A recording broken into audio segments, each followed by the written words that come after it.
preparing for two quarterbacks? Yeah, we're preparing for Louisville. I mean, their system is, very much ingrained, for what they do. And, Coach Satterfield's been doing it for a long time, and they're extremely efficient, whichever quarterback's in there. So, we'll be ready. When you watch the film of Georgia, what stood out in your red zone stops, especially the one goal line stand there at the end? Well, it's two things. It's execution and it's effort. Once you get inside the 2-yard line, there's no great calls, on the call sheet anymore. It's about guys just getting big, getting physical, and playing with will. And that's what they did.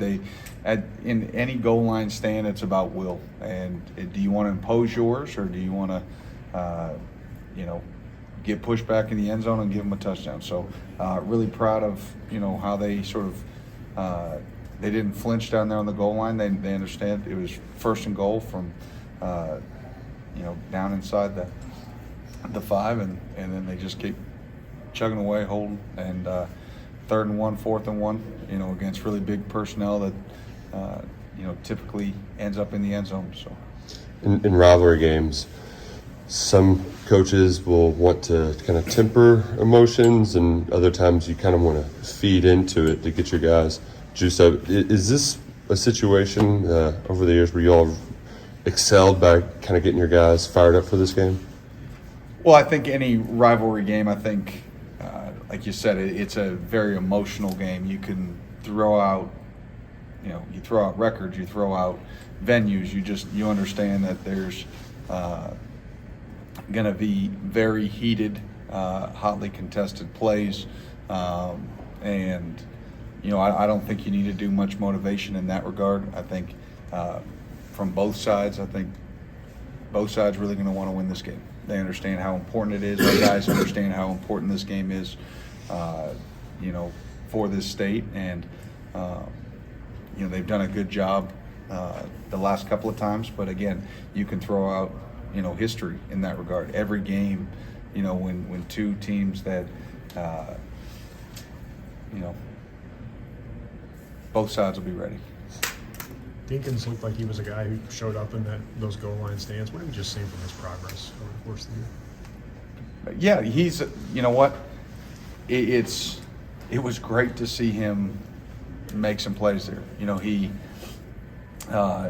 had some success, in certain games. Tennessee, he did some good things, and it's learning to play with pad level and technique, because he has the body, he has the strength, the length, and when he can put it all together, and we keep trying to give him a little bit more action, as the season's gone along, and he's done a good job for the most part, in that.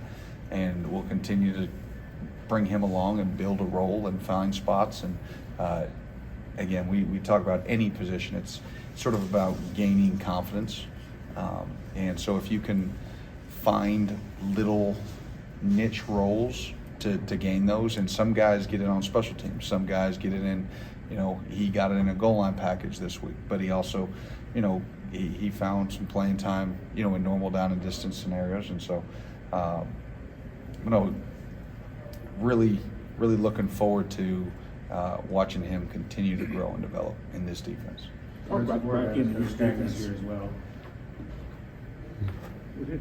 I just have one or two more. I said, talk about back end of your defense, and in particular, Jordan Lovett, how he's played. Yeah, I thought the back end, did a solid job, obviously, this past week. There weren't necessarily a ton of, vertical balls that got pushed down the field. The one that did, Jordan made a nice play and got the interception, but the entire back end really did a nice job on that, pushing the post over, and understanding what concept was coming. Alex Farr did, like what a lot of people don't realize, they were trying to leak Bowers out late, and Farr did a really nice job getting that clamped down and running with it. Zion did a nice job pulling the over. We were just in really good positioning there.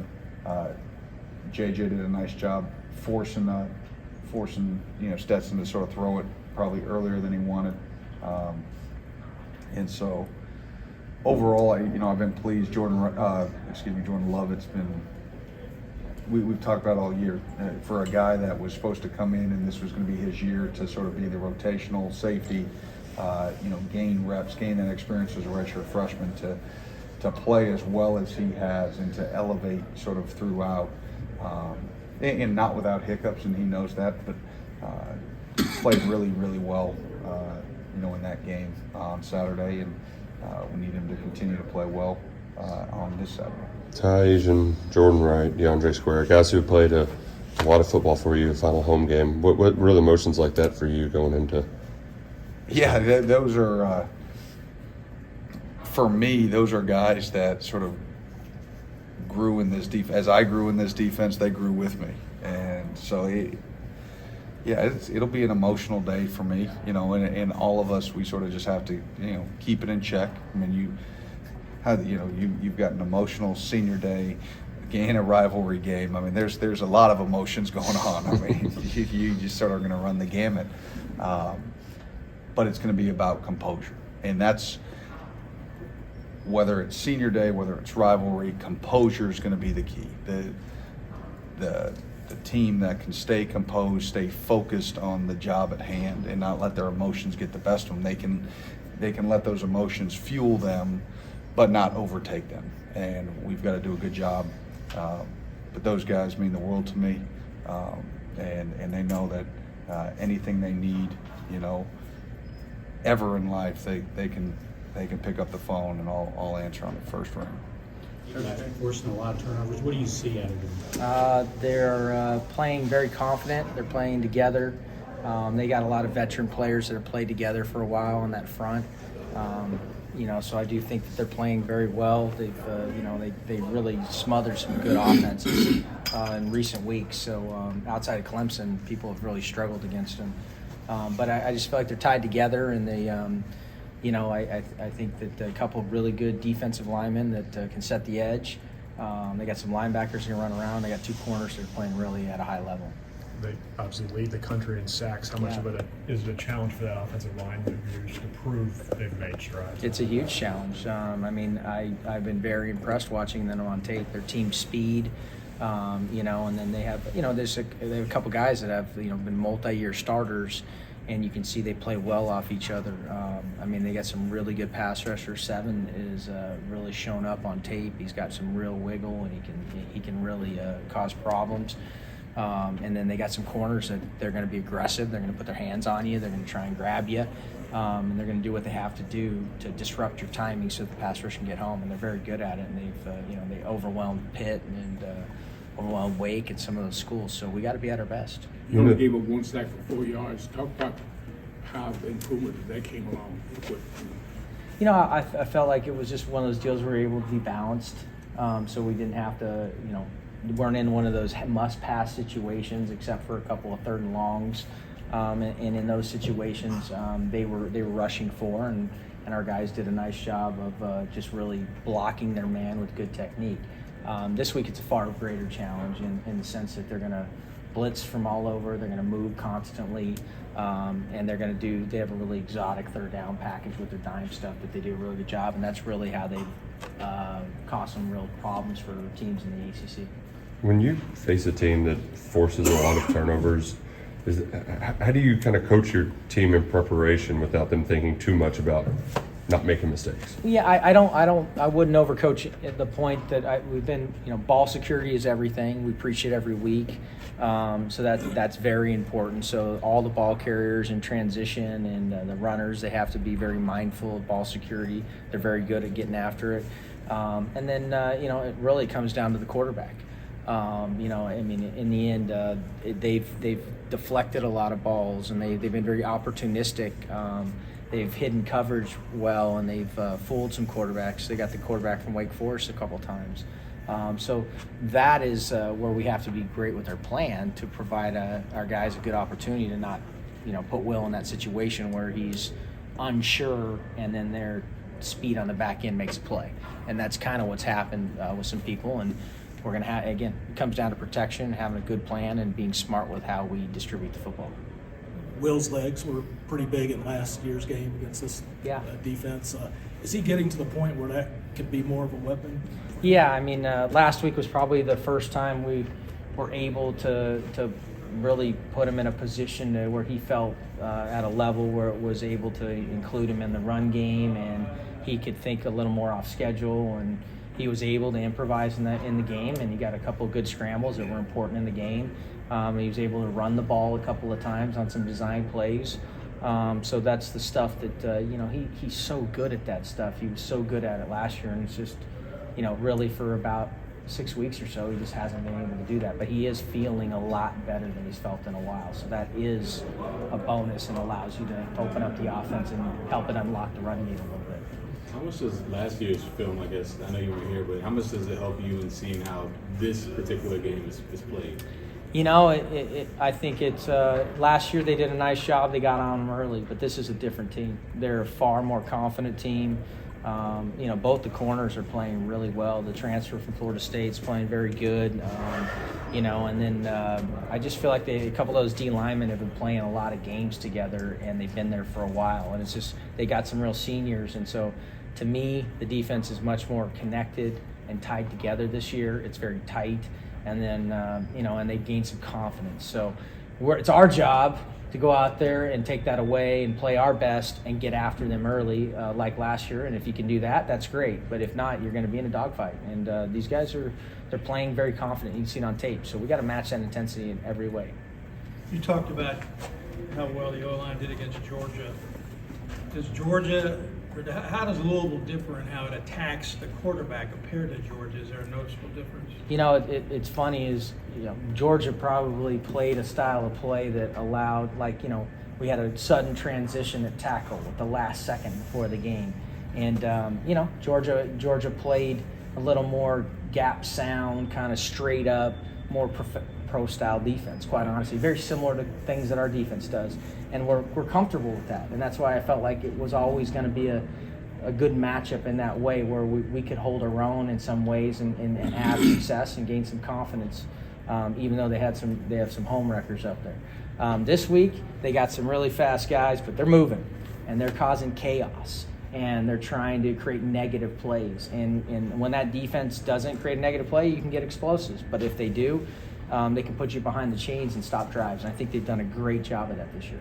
When you're going against that, is some of it just guesswork on going away from the blitz, or is it just luck at times? No, I mean they're in kind of, but part of it is you have to work around it. But it's they're an odd defensive structure, and they.